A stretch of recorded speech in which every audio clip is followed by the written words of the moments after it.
Okay, hello. I have Whitney Shook here today to speak about relationships and chronic illness. And Whitney is a nutritional therapy consultant focused on helping women feel less alone as they work on navigating autoimmune disease. So she runs Rooted in Healing, a fantastic lifestyle blog for women struggling with chronic illness, as well as an online nutrition practice. So Whitney believes it's through shifts in diet, lifestyle, and mindset together that people achieve the deepest levels of healing. So thank you so much for being here today, Whitney. Thanks for having me. Yeah, I'm excited to talk to you more about this specific topic because I don't think it's one that gets talked about a ton. And I know on your blogs and social media, I've heard you speak about it a little bit, and I just think it's such an important one. So first of all, you recently left your corporate job to become a nutritional therapist and work in the wellness world. And so tell us a little bit more about your personal journey and kind of what led you to where you are now, just so we have an idea of your background. Yeah. So I was working at Chipotle's corporate headquarters up until this past fall. Mm-hmm. It was a really great job for me while I was there because the culture was great and it was really just supportive, and I had benefits while I was working on healing my autoimmune disease, which I think is just so important for a lot of us because work can create such a trigger for many of us. So finding a space where you feel supported is great. And so it was perfect for me. It also provided me with space to go back to school to become a nutrition therapist. And then the company announced that they were moving their corporate headquarters. And it was so perfect because I received severance 1 month before my nutrition program was over, and I was starting my business, and I kind of felt like the universe was just nudging me and saying, "Hey, girl, ready to go." But before I went to Chipotle, I had been working in the nonprofit sector, overseeing volunteer training for the largest animal welfare organization in the region. And if you've ever worked in the nonprofit sector, or maybe even like an underfunded hospital, since I know you were working in hospitals for a while, there's like so much to do, not enough hours to do it, and you just aren't getting paid, like you're not getting compensated all that well. And at least in the nonprofit sector, like you're surrounded by people who are fiercely passionate about everything that they're doing because it's just really mission driven, which is so cool. And it's a really incredible thing to be around of and be a part of, but it can also make things really heated at times. And that's where I was when I experienced my first autoimmune flare. Well, at least the first one that was visible anyway. I was losing my hair in patches on top of all the stress of overseeing training for 1,400 volunteers. Oh my God. I was also having this stress of like, whoa, am I going to be bald for the rest of my life? Am I going to have hair? And I think for women that is super traumatic in a society where we're so hyper focused on appearance for the ladies. So it was really hard. And so that's when I decided it was time to find a new job. At the time, I was also bouncing around from doctor to doctor. No one could really tell me what was wrong other than I had alopecia. And I was like, duh, guys, the giant bald patch on my head made that pretty clear. Could you maybe elaborate? But yeah, tons of blood tests, came back, and doctors really just kind of shrugged their shoulders and asked if I was seeing a therapist. And I said, yes, I have been for the past 15 years. Thank you very much. So I ended up starting the autoimmune paleo diet. So I think, and probably the same with you, like that's somewhere that we get when we're just really at a dark place, right? You're like, okay, that's fine. Just strip away all the food that I love. I need to get better. And it was pretty cool because I saw full remission of my alopecia just through AIP. Wow. Yeah, it was awesome. I remember feeling really empowered.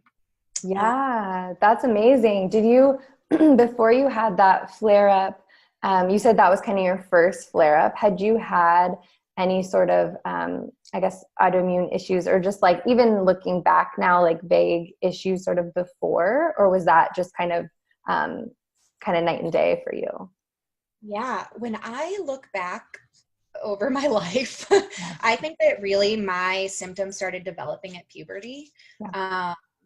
And just with depression and, mood swings and painful periods and constipation. And then, getting into my early 20s, the fatigue was really bad. I remember I was a nanny and I just could not keep up with the kids. I would need to try a nap or like put on a TV show. And it just they weren't normal energy levels for someone my age.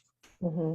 Yeah, it's interesting because I mean, I have the same thing too, where I'm like, well, I just had this big, like autoimmune flare up, and before I would have said, oh yeah, I'm previously really healthy, and I was really healthy. But then when you have the like hindsight to look back, you kind of think, oh yeah, maybe there were those little things, but no idea, no idea. So now we know. That's really cool that you, used food and used those alternative approaches, and it really, really helped you. With the alopecia. And I know it's still something you have to manage, but to be able to have that much, like you said, it's empowering, really, really empowering. So that's really cool. And then from there, obviously that's kind of what guided you to the work you do now, helping women in the same place. Yeah. Yep. Yeah. Absolutely. Yeah. Awesome. That's great. So, when we are diagnosed with an autoimmune disease, it definitely affects us. And, as you know, it's like caused you to shift how you eat. I mean, that's huge, like all these different behaviors and all of that. And I know you probably know for yourself and for the women you work with, inevitably we are not an island, and it affects everyone else around us too, whether that be through the initial diagnosis of having some sort of condition, or then later on, maybe if we're going down the route of doing autoimmune paleo or some sort of healing diet, or, just making shifts and changes, that affects our families and relationships too. So that's one of the things I wanted to talk to you about, was this,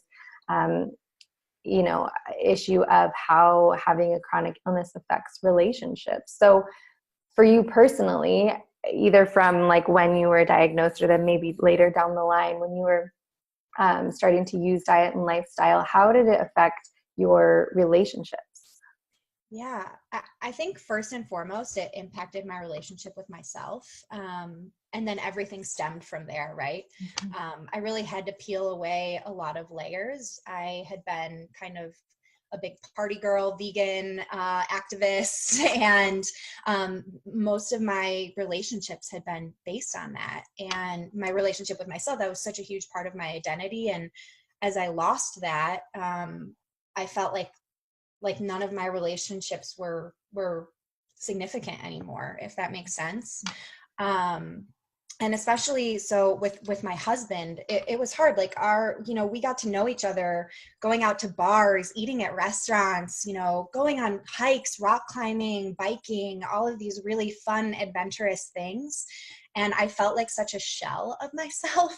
And it was hard for both of us. I was struggling with losing myself and my identity, and he just kind of existed in that world, right? Because I was so hyper focused on myself all the time. It was all about me. I was obsessed with talking about how hard everything was. I got into a super dark place, and I got mad at him whenever he would try and encourage me to go and do things that I used to be able to do. And so I remember this one day where, he was, and he was pushing from a loving place, right? Like, he saw how sad I was, and he just wanted, like, let's just do the things you used to love to do. That'll make you feel better. And we went on a hike, and I made it maybe 20 feet before I sat down on a rock and just started sobbing. Because I couldn't make it any further. I just couldn't. And I wanted so badly to make it further for him, right? I wasn't doing it for me. I was doing it because I wanted him to have a sense of normalcy again too. So a lot of the things in our life as a couple shifted, and we love each other, right? We love each other so much, but when you take away all the things that you love to do together, you're kind of left with this. It's just kind of you two at your core, and do what's there after that, right? You have to Mm-hmm. rebuild everything. Mm-hmm. And I remember there was this one night where we were arguing. I mean, like, we argued all the time. He was so frustrated with me for being in a dark place. I was so frustrated with him for not understanding what I was going through. And he told me he didn't sign up for this. And I remember being kind of hurt, but also it kind of just rocked me a little bit, because neither of us had signed up for this. Yeah.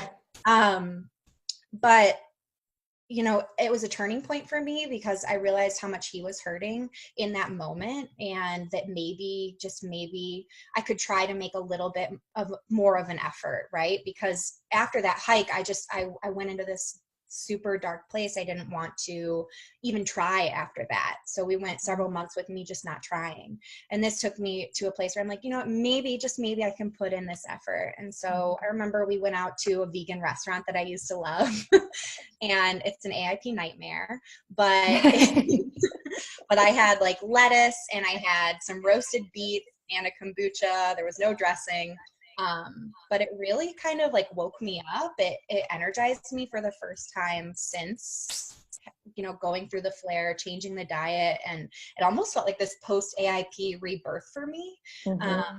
It kind of it proved to me that it was safe to go outside and to go and do things that I could do again. And once I did that, our relationship just started shifting again, but in a better way. Yeah. Balance. Yeah, that is, I'm so glad that you kind of shared how you worked through that. And I think in the beginning too, sometimes with autoimmunity, and I know for you, literally you were like, okay, my hair is falling out. I can see it. You can see this. But with a lot of the other symptoms like fatigue, or, pain, or just like feeling blah and inflamed and, or like digestive stuff, you can't really see those. And so what happened when you were saying that, I was like, oh yeah, I've done that before, where people can't see it. So you got to let them know how bad you feel. Cause it's like, you don't understand what's, and people might say, well, you look good, or, and you're like, if you only knew really how I felt right now, you wouldn't be asking me to do those things, or you wouldn't, expect that of me. And so it's almost sounds like that first part is kind of like trying to get people to understand you. And probably at the same time, you're kind of trying to understand it yourself too. Cause you're like, well, I used to do these things and I can't. So who am I now? What do I do now? And so like getting people to see that it can put you in a really dark place. I've done that before too. Yeah, absolutely. And I think like you get so frustrated with the people around you because they can't see it, right? And it is one of the most hurtful things to me. And I don't know if this was the case with you, but is when you're trying to help people understand it and they say, oh, but your hair looks good, or, oh, but you look great. And you're like, no, I don't want to hear that right now. I just want you to say, I'm sorry you're going through a hard time. What can I do to support you? Mm-hmm. And it's kind of like we have to reteach the people that we love and who love us how to interact with us in that way. Mm-hmm. Yeah. And that like moment of saying, him saying, I didn't sign up for this, that was probably your biggest fear, like said out loud, because that, of thinking like, I'm a burden on this person. He didn't sign up for this. No one wants to deal with this. Like, and thinking like, cause to me that when I have had feelings like that, that's my biggest fear, is that someone's like, I didn't sign up for this. I don't want to deal with this.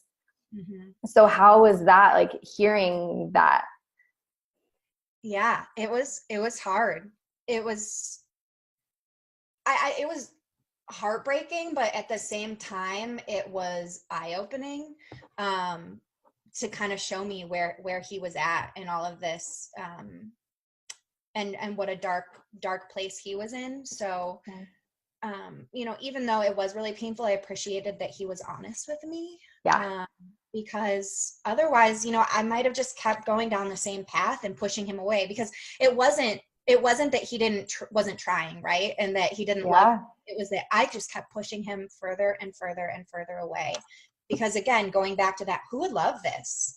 Mm-hmm. Who would want to be with this? And so I think, that's the grief period, right? Where we have such a hard time struggling with what our new life is going to be like and who we are. But I think through this, and if you can stick it out long enough through chronic illness and you can learn how to reframe your thoughts and shift into a mindset of gratitude, even though I know it's hard, like, right, you can't just like peace and love your way out of an autoimmune disease. That can be frustrating to hear, but you can shift your mindset and just to make your life better.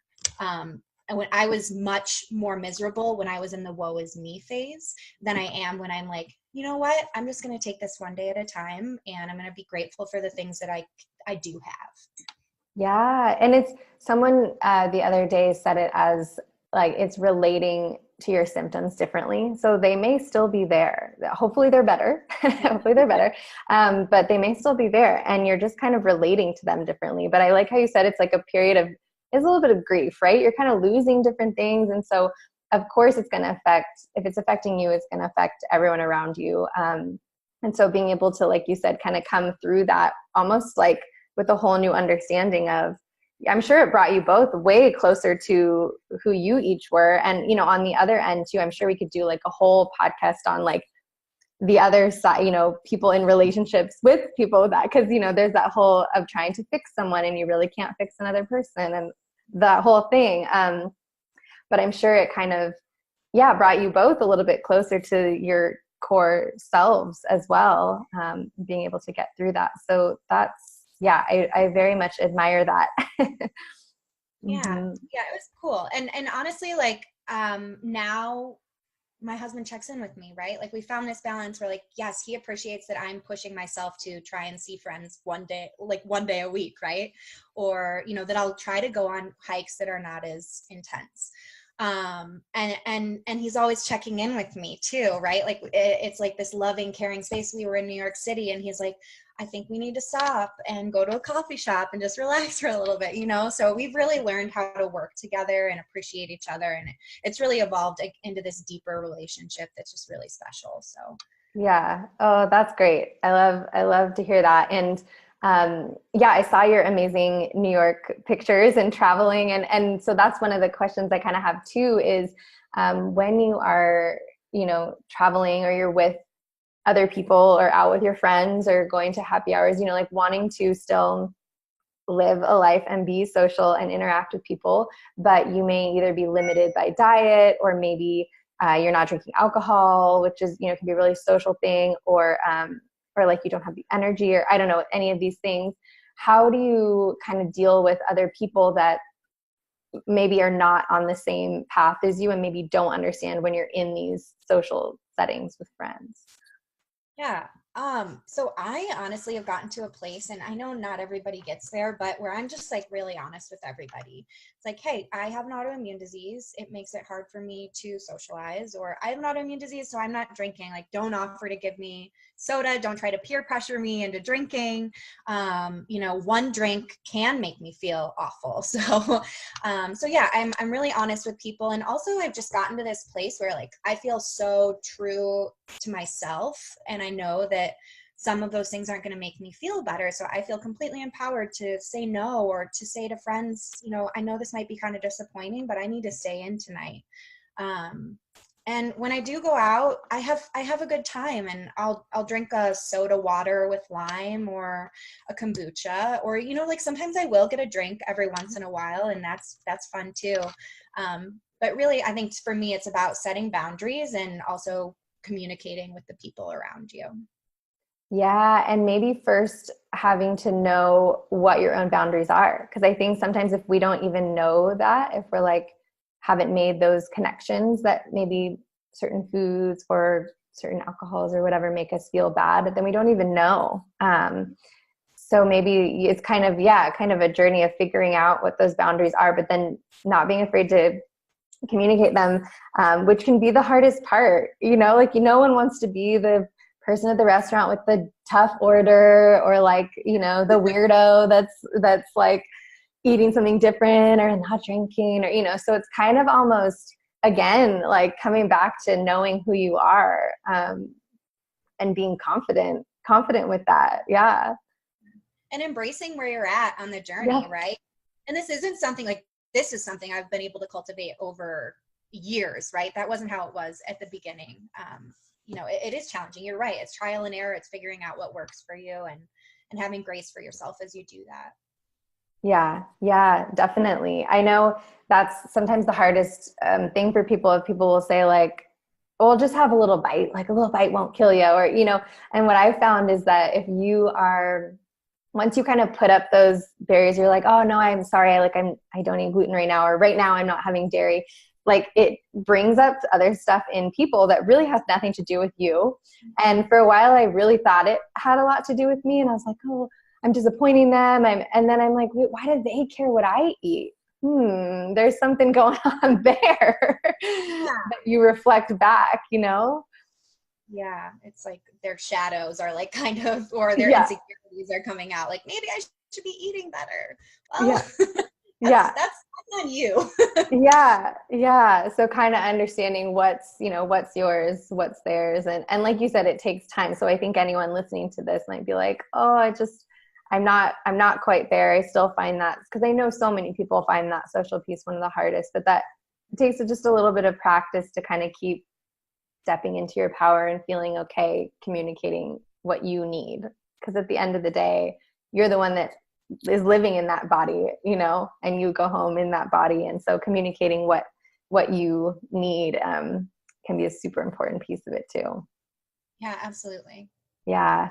Yeah. Amazing. So for anyone that is kind of going through this right now, or possibly having challenges with, relationships, like partners or husbands, wives, friends, whatever, do you have any advice kind of based on, where you have been and where you are now, about people that are kind of just like in it? Yeah. I would say, like, honestly, at the end of the day, learning how to communicate with your partner or your friends is the most important. Checking in, say like, how are you feeling about this? This is how I'm feeling about it. That's something that my husband and I practice regularly now, that has been so helpful, because most of the time, we're just in our own lanes when we're sick, and they're in their own lanes.